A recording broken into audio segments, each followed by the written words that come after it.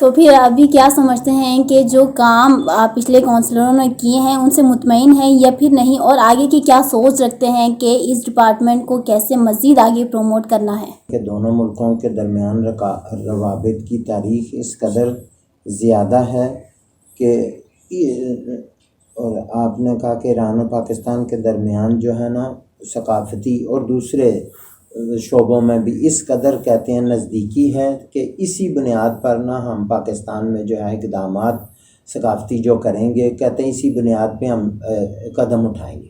اور جو شخصیت یہاں پہ ابھی فرض کریں میں جب آیا ہوں تو کلچرل کونسلر کے عہدے پہ آیا ہوں، لیکن کچھ اضافی ذمہ داریاں بھی مجھے دی ہیں۔ میں نمائندہ ہوں پاکستان میں نیشنل لائبریری آف ایران کا، جو بہت بڑی لائبریری ہے، اور اس کے علاوہ ایک جس طرح فارسی کا آپ نے اشارہ کیا ترویج کی ہے ایک آرگنائزیشن سعدی فاؤنڈیشن، تو اس کا بھی نمائندہ پاکستان میں۔ یہ اضافی ذمہ داریاں مجھے دے کے بھیجا گیا ہے کہ اس سلسلے میں بھی اقدامات کریں۔ یہاں پہ بہت معذرت کے ساتھ میں ٹوک رہی ہوں کیونکہ یہ ذمہ داریاں چلیں آگے آنے والے وقتوں میں کام دکھے گا انشاءاللہ۔ اور یہاں پر کچھ چیزیں میں نشاندہی بھی کروانا چاہتی ہوں، چونکہ یہاں پہ سب جانتے ہیں کہ ایران جو ہے وہ ٹورزم کا ایک ہب بھی ہے، تو ٹورزم کو پروموٹ کرنے کے لیے کچھ اقدامات کیے جا رہے ہیں، یہ کریں گے اس ڈپارٹمنٹ میں بیٹھ کر بھی، یہ ٹورزم کا اپنا ڈپارٹمنٹ ہی کام کرے گا، یہاں سے کچھ نہیں ہوگا؟ اور فرما رہے ہیں کہ ایک کلچرل کونسلر کے عہدے پہ کہتے ہیں جو ہماری ذمہ داری ہے نا وہ ایک ایسے پل کی مانند ہے جو دونوں ملکوں کو آپس میں ملاتا ہے۔ تو کہتے ہیں ہم یہاں کے ایران کی شخصیات اور اداروں اور پاکستان کی شخصیات جو پاکستان میں موجود ہیں ان کے درمیان ایک پل ارتباط، ایک رابطے کا کام کرتے ہیں۔ خود کوئی چیز پروڈیوس نہیں کرتے، جو چیز پروڈیوس شدہ ہے اسی کو انٹروڈیوس کرواتے ہیں۔ اور ہماری ذمہ داری یہاں پہ وہی جو ثقافت ہے اس کو لوگوں کو متعارف کروانا، انٹروڈیوس کروانا اور اس کو بولڈ کرنا، کہتے ہیں ہماری ایک اہم ذمہ داری ہے۔ تو ابھی آپ کیا سمجھتے ہیں کہ پاکستان اور ایران کے بیچ کے تعلقات کے حوالے سے کیا کہنا چاہیں گے؟ فرما رہے ہیں کہ ہماری کوشش ہوگی یہاں پہ کہ ایسے عملی اقدامات کیے جائیں، خاص طور پہ کہتے ہیں کہ فارسی کی ترویج کے لیے، تو کہتے ہیں ہم نے ایک اچھا پلان جو ہے نا یہاں فارسی کی ترویج کے لیے، اس کے پھیلاؤ کے لیے، اس کو دوبارہ اپنی جگہ پہ لانے کے لیے مرتب کیا ہے۔ جس طرح سے یہ پوری دنیا میں جو لہر ہے کرونا کی، کووڈ-19 کی، کہتے ہیں ان حالات کو ذہن میں رکھتے ہوئے ہم نے کوشش کی ہے کہ بہت سی چیزوں کو نا آن لائن جو ہے نا اس کو انجام دیا جائے۔ خود راولپنڈی میں بھی اور پاکستان کے کئی شہروں میں آن لائن ہم نے پرشین کلاسوں کا آغاز کیا ہے کووڈ کی وجہ سے۔ چلیں بھی آپ نے تعلیم کا ذکر کیا تو یہاں تعلیم کے حوالے سے بھی بات کر لیتی ہوں۔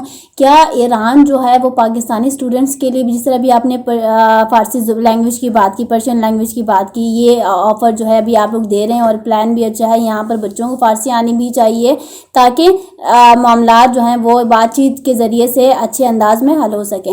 تو پھر کیا کوئی ایسا اگر ہم کہیں کہ کوئی اسکالرشپ اسکیم ایران کی طرف سے پاکستانی بچوں کو دی جا رہی ہے یا آگے کا کوئی پلان ہے کہ دی جائے؟ ہمارے ایران کی وزارت تعلیم جو ہے نا وہ اسکالرشپ آفر کرتی ہے پاکستان کے لیے، تاکہ پاکستانی طلبہ جنہوں نے ایم اے کیا ہو وہ ایران میں جا کے پی ایچ ڈی لیول تک جو ہے اس کو کنٹینیو کر سکیں اسکالرشپ۔ تو اس میں ابھی فارسی میں ایک صاحب نے ایم اے کیا ہوا تھا، لیکچرار بھی ہیں وہ، تو کہتے ہیں ان کے لیے کہتے ہیں کلچرل کونسلیٹ کے تھرو ہمدان یونیورسٹی میں ان کا داخلہ ہوا ہے، تو ابھی وہ پڑھ رہے ہیں، تو ہم پھر پی ایچ ڈی ادھر ہی پورا، کیونکہ ایک پیکیج ہے پی ایچ ڈی۔ اسکالرشپ کے لیے خاص قوانین جو ہیں ہر ملک میں ہوتے ہیں، تو ایران میں بھی اسی طرح جو ہے قوانین وضع کیے ہیں۔ سب سے پہلے جو ہے ایک اپلیکیشن کے ذریعے وہ درخواست دیتے ہیں کہ میں ایران میں مثلا اسکالرشپ حاصل کرنا چاہتا ہوں۔ اس کے بعد جو ہے ایک کمیٹی بنی ہوتی ہے، اس کی عام جو ہے نا علمی صلاحیت کہ کس لیول کے انہوں نے تعلیم حاصل کی ہے، تو کہتے ہیں وہاں پہ نا ایک اس کے نمبرز جو اس نے اچیو کیے ہوتے ہیں اور اس کے علاوہ اس کی ڈگری جو ہے نا اس کو ایویلیویٹ کیا جاتا ہے۔ اس کے بعد کم از کم شرط یہ ہے کہ بی اے یا ایم اے لیول کی ڈگری اس کے پاس موجود ہو۔ کہتے ہیں اس کے بعد جو ہے وہ کمیٹی جائزہ لینے کے بعد جتنی بھی اپلیکیشن آئی ہو ان میں سے جن کے ہائی لیول کے نمبر ہوں ان کو سلیکٹ کرتے ہیں، انتخاب کرتے ہیں۔ اور اس کے علاوہ ابھی جو ہے کووڈ کی وجہ سے کہتے ہیں ایران کی مختلف یونیورسٹیوں کو یہ اختیار دیا گیا ہے کہ وہ آن لائن تعلیم دیں یا خود اسٹوڈنٹ کی موجودگی میں، یعنی فزیکل موجودگی ضروری ہے. کہتے ہیں یونیورسٹیز کو اختیار ہے، تو لہٰذا ایران کی یونیورسٹیاں دونوں طرح سے جو ہے. اس کا مطلب ایران کی طرف سے بھرپور جو ہے تعاون کیا جا رہا ہے پاکستان کے ساتھ. میں صرف یہ جاننا چاہتی ہوں ابھی کہ ایرانی ثقافت کیا پاکستانی ثقافت سے میل جول رکھتا ہے یا پھر بالکل ہی چینج ہے؟ کیا کہنا چاہیں گے، کیسا ہے ثقافت وہاں کا؟ جب سے میں بڑا اچھا سوال آپ نے کیا ہے کہ دونوں ملکوں کی ثقافت کے درمیان جو ہے نا، کہتے ہیں جب سے میں یہاں پہ آیا ہوں اور اس سے آنے سے پہلے بھی جو پاکستان کے بارے میں میرے مطالعہ میں نے بہت کیا، پاکستان کے بارے میں کیسا ملک ہے، کہاں جا رہا، تو کہتے ہیں کہ مجھے بہت کم کوئی اس میں نا فرق نظر آیا، بہت کم نہ ہونے کے برابر. تو یعنی میں کہہ سکتا ہوں کہ دونوں ملکوں کی ثقافت ایک دوسرے کی شبیہ ہے، ملتی جلتی ہے.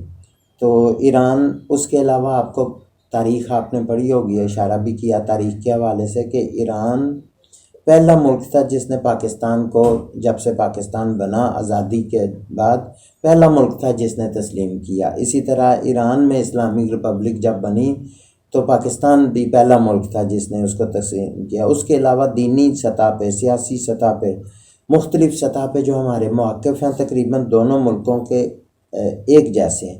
تو لہٰذا ہم کہہ سکتے ہیں کہ دونوں ملک اس قدر نزدیک ہیں. لیکن مجھے نہیں ابھی اس کا اندازہ کہ یہاں ایک فقط چیز نظر آئی، مرچ کے علاوہ باقی چیزیں بالکل ٹھیک ہے. اچھا، صحیح.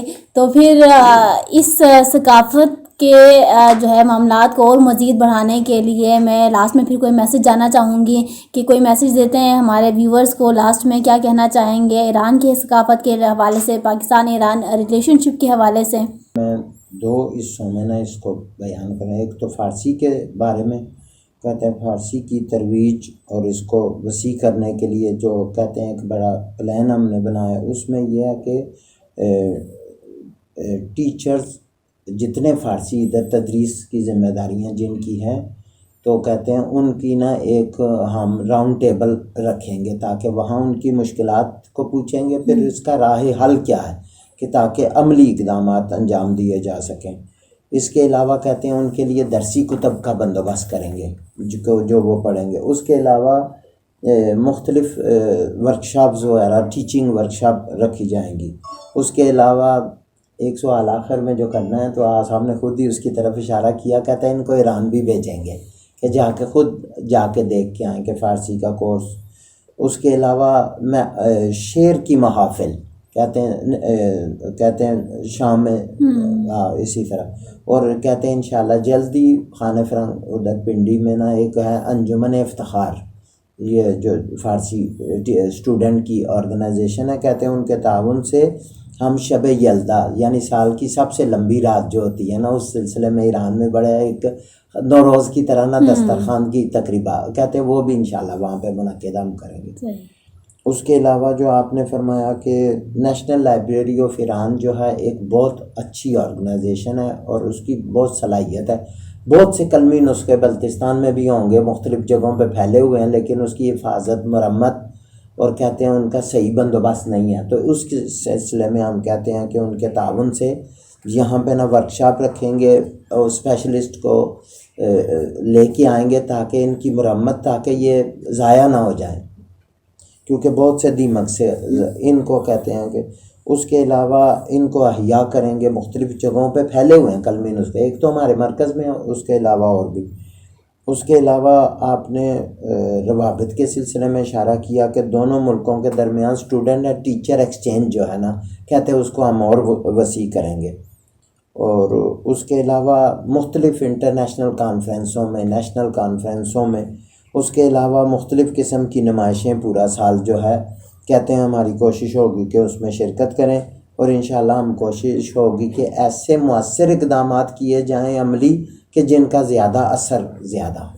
ہمارے کہ اس قدر دونوں ملک نزدیک ہیں، ہمسایہ ہیں، کہتے ہیں بارڈر پہ بارڈر ملا ہوا ہے، لیکن کہتے ہیں ایک دوسرے کی جو ہے نا شناخت، انٹروڈکشن اتنا نہیں ہے جتنا ہونا چاہیے تھا، خاص طور پہ کیپٹل میں بیٹھے ہوئے لوگوں میں. اس کا ایک راستہ یہی ہے کہ میڈیا جو ہے نا ڈائریکٹ ایران کے میڈیا سے رابطہ ہو اور کہتے ہیں کہ خبروں کا نا صحیح خبروں کا ایکسچینج آپس میں کر سکیں. ہماری کوشش ہوگی کہ جو ہے سوشل میڈیا کہتے ہیں اس کے اوپر مختلف کہتے ہیں فیس بک، انسٹاگرام اور فیس بک، اور اس کے اوپر جو ہے نا ایران کی یہ جو ٹورسٹ اٹریکشنز ہیں کہتے ہیں اس کے یا مختلف گروپس بنا کے ٹورزم کے کہتے ہیں اس سلسلے میں بہت سے کام کیے جا سکتے ہیں، اور خاص طور پہ میڈیا کا تعاون ہے اس سلسلے میں. چلیں ضرور انشاءاللہ جی. یہاں پاکستانی میڈیا جو ہے آپ لوگوں کے ساتھ بھرپور تعاون کرے گی انشاءاللہ. اور بہت شکریہ آپ دونوں کا کہ آپ نے ہمارے پروگرام میں شرکت کیا.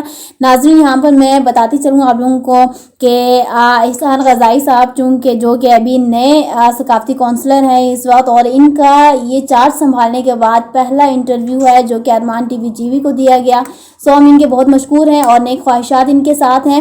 انہوں نے ناظرین کچھ پوائنٹس کے اوپر بہت باریک بینی سے بات کی، بہت ہی اچھے انداز میں. ایک تو یہ کہ جو کلچرل چیزیں ہیں ہماری پاکستان کی اور ایران کی، کافی انہوں نے کہا کہ سملیرٹیز اس میں موجود ہیں، سو ان کو ایکسپلور کرنے کی ضرورت ہے اس کو. اور اس کے علاوہ لینگویج ڈفرینس جو ہے وہ نہیں ہونا چاہیے، اس پر بھی جو ہے یہ لوگ کام کر رہے ہیں، سو ان کو ہمیں انکریج کرنا چاہیے. اینڈ لاسٹ میں انہوں نے بات کی کہ میڈیا کا تعاون ہونا چاہیے. سوشل میڈیا پہ بھی جو ہے یہ چیزیں جو ہے نا ان دونوں کی ایکسچینج ہونی چاہیے، پاکستان کی ایران میں، ایران کی پاکستان میں. ڈاکیومنٹریز لے رہے ہیں، شارٹ کلپس لے رہے ہیں، اور جو ویو پوائنٹس ہیں ان کی پکچرز کے ذریعے سے جو یہ ایک رابطے کا سلسلہ ہے مزید بڑھا سکتے ہیں. سو اسی کے ساتھ مجھے دیجیے اجازت. انشاءاللہ نیکسٹ پروگرام میں دوبارہ حاضر ہوں گی، تب تک کے لیے اللہ حافظ.